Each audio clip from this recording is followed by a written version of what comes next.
more than a week, the San Diego Humane Society has been on site of one of the largest animal rescues in the group's history. Joining us right now with more on the animals rescued at the Villa Chardonnay Animal Sanctuary, San Diego Humane Society President and CEO, Dr. Gary Weitzman. Gary, good morning. Good to see you. Good morning. Morning. This story, it's unbelievable. 700 plus animals, all kinds of animals. Tell me about this and where it ranks in terms of what you guys have had to do in the several years. It literally was almost any animal you could think of, from horses to donkeys, goats, chickens, dogs, cats, turtles. I mean, everything was there, peacocks. It's definitely the largest rescue that we've done in our 146-year history, Wow. and we were really shocked to see the condition of the animals and the fact that there were so many on this property. Talk about the so many. Why were there so many animals there? Yeah, well, it was a sanctuary, and you know, with all of these things, there's a fine line between sanctuary and hoarding, and often the line is very much blurred.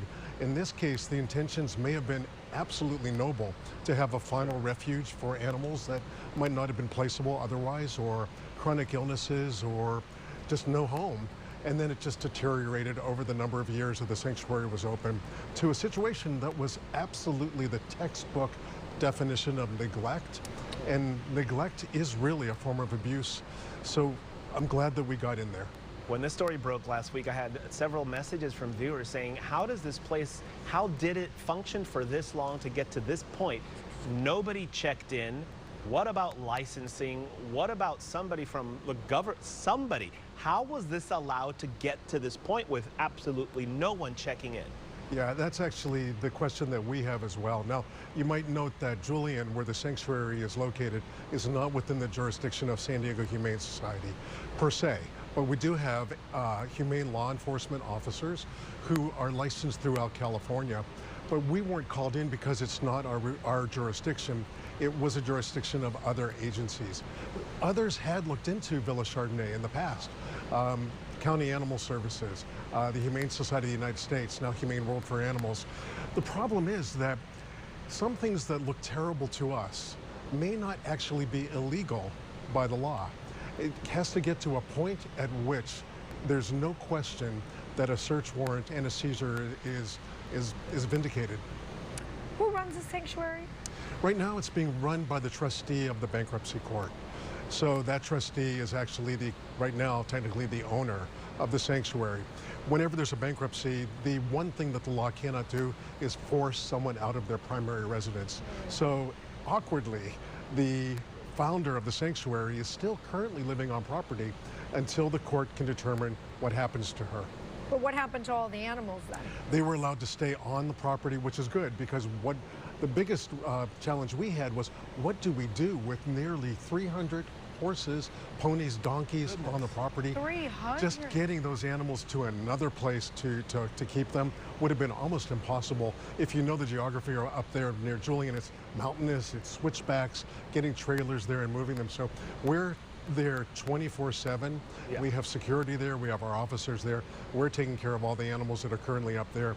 In just a matter of 3 or 4 days, we relocated over 400 of the animals back to San Diego, including 440 cats, some dogs, chickens, pigs, other livestock, well over 400 of those. I was asking before we got started here that we heard many of these animals were returned to their owners, which then was like, wait a minute, these animals were at the sanctuary.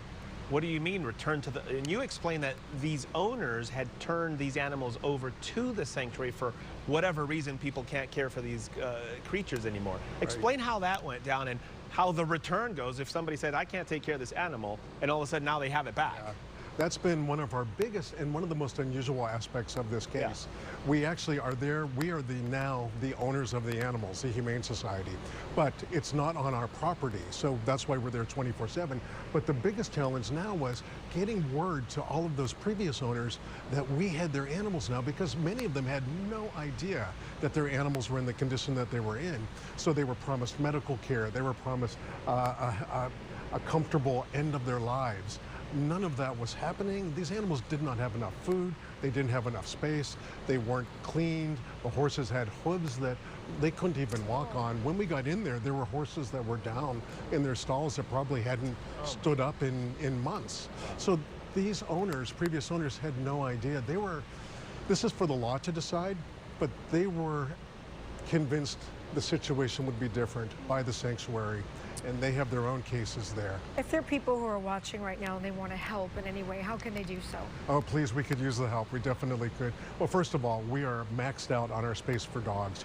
You can imagine, now with all these other animals, it's kitten season, so we already have well over 1,000, 2,000 kittens at the Humane Society right now.